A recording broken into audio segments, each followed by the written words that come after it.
Dieu leur confiait. Le peuple de Dieu avait la promesse de l'alliance, mais ne pouvait pas expérimenter les choses de Dieu eux-mêmes.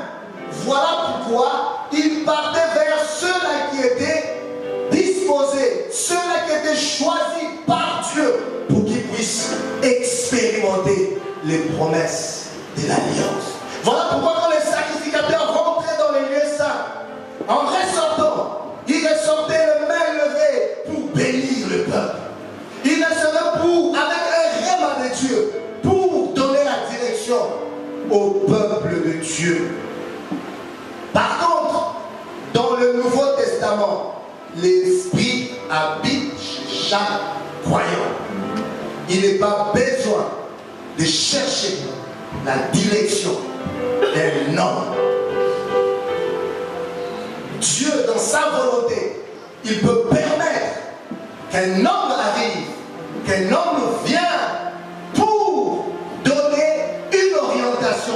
Mais premièrement, le croyant ou les chrétiens est conduit par le Saint-Esprit. Et la voix que Dieu utilise souvent, c'est le témoignage intérieur. Amen. Amen, amen, amen. Que me dise amen. Amen. Le Saint-Esprit parlera toujours à ton esprit. Amen. Parce que l'esprit de l'homme est la lampe de Dieu. C'est cette voie que Dieu a choisie pour conduire ses enfants. Dans ce domaine, le ministère du prophète du Nouveau Testament ne sert qu'à confirmer ce que Dieu a déjà placé dans mon cœur. Et vous allez remarquer, tout ce que le prophète a dit sur l'Église, c'est des choses que Dieu a déjà dit, quelque chose que Dieu a placé dans le cœur, et le prophète est venu confirmer. Et beaucoup aussi ont reçu des paroles ici. Ils avaient des prédispositions dans leur cœur. Et le Seigneur est venu tout simplement confirmer, lever le voile, le doute dans leur cœur. Parce que d'autres étaient dans la confusion. Et la prophétie est venue apporter l'éclairage. Pourquoi? Parce que le Saint-Esprit habite chez chaque croyant, chez chaque chrétien. Et c'est le Saint-Esprit qui parle au travers du prophète. Le Saint-Esprit ne peut pas se contredire. Mais des fois, comme on est distrait,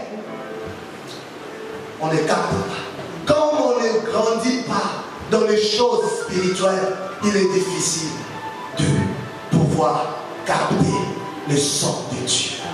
Dieu parle. Il parle toujours. Mais nous n'arrivons pas à capter le son de Dieu. Le Seigneur nous a parlé par l'entremise du prophète. Aujourd'hui, demain, après-demain, et les jours qui vont venir, comment allons-nous faire pour nous conduire? Le prophète ne sera pas toujours avec nous à nos côtés pour nous dire voilà, il faut faire ça, ça, ça, ça. Mais la parole de Dieu est toujours avec nous. Le Saint-Esprit est toujours avec nous pour nous conduire et pour nous diriger. Si la prophétie à titre personnel ne confirme pas ce que Dieu a déjà mis dans notre cœur, dans notre esprit, il est fort à douter que cela ne vient pas de Dieu.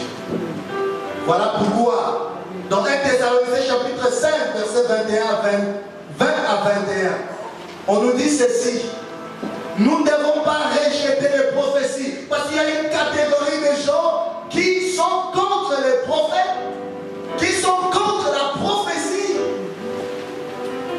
Ce n'est pas parce que quelques hommes ont abusé peut-être. Parce que maintenant même les marabouts, ils utilisent les noms de Jésus pour se faire des sous.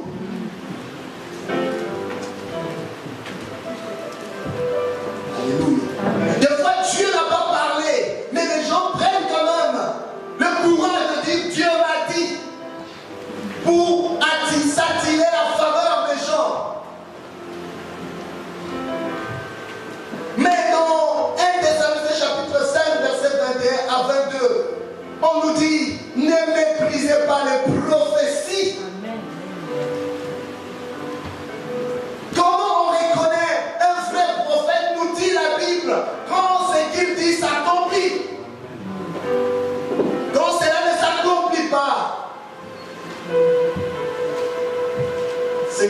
Dieu a dit,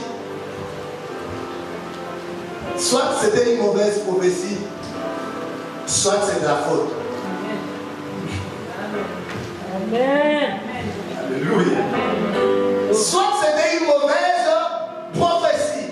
La parole n'est pas venue de la part de Dieu. Parce que l'homme aussi, par sa chair, peut exprimer ses sentiments. Voilà pourquoi il y a toujours un témoignage intérieur. Quelque chose au-dedans de toi qui va dire que c'est que cet homme est en train de dire c'est la vérité. Amen. Amen. Amen. Amen. Alléluia. Amen. On nous dit examinez toutes choses, retenez ce qui est bon. La prophétie sort, on examine et on retient ce qui est bon. C'est comme quand tu manges un poisson, tu ne vas pas manger le poisson et la chair et les arêtes et tout. Tu sépares la chair et les arêtes. Amen. Donc, la prophétie vient pour un but précis. La prophétie vient aussi pour donner une pensée appropriée, une vision, un but.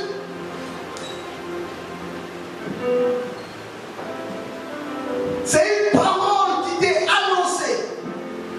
La prophétie n'est pas la foi. La prophétie, c'est l'espérance. C'est quelque chose qui va s'accomplir dans le futur. On voit dans le cas de Marie. L'ange vient auprès de Marie.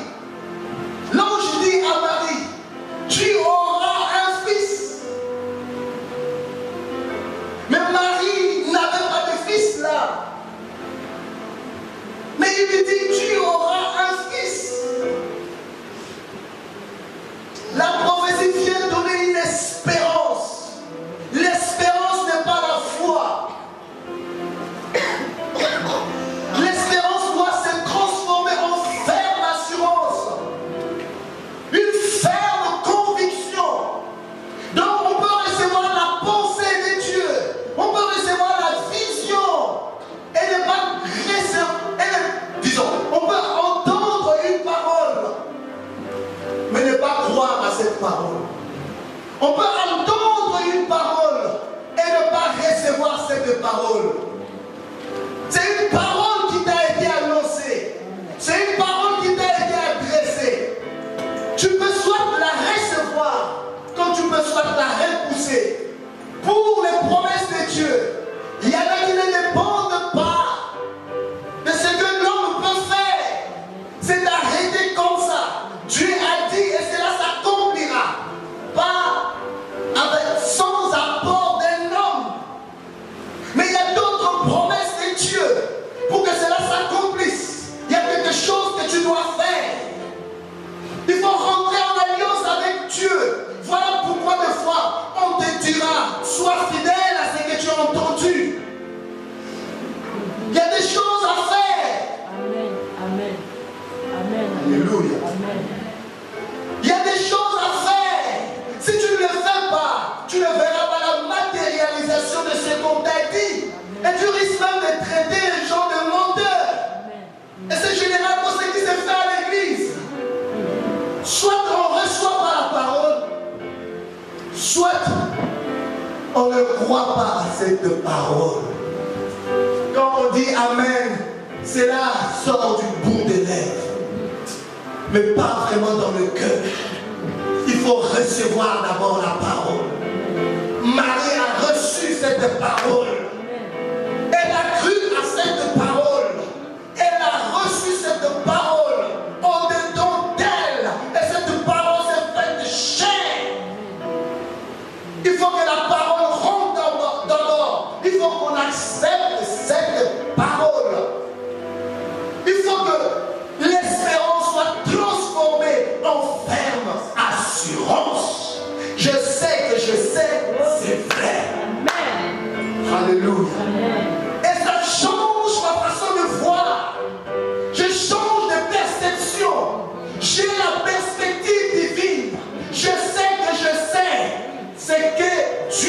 dit c'est la vérité.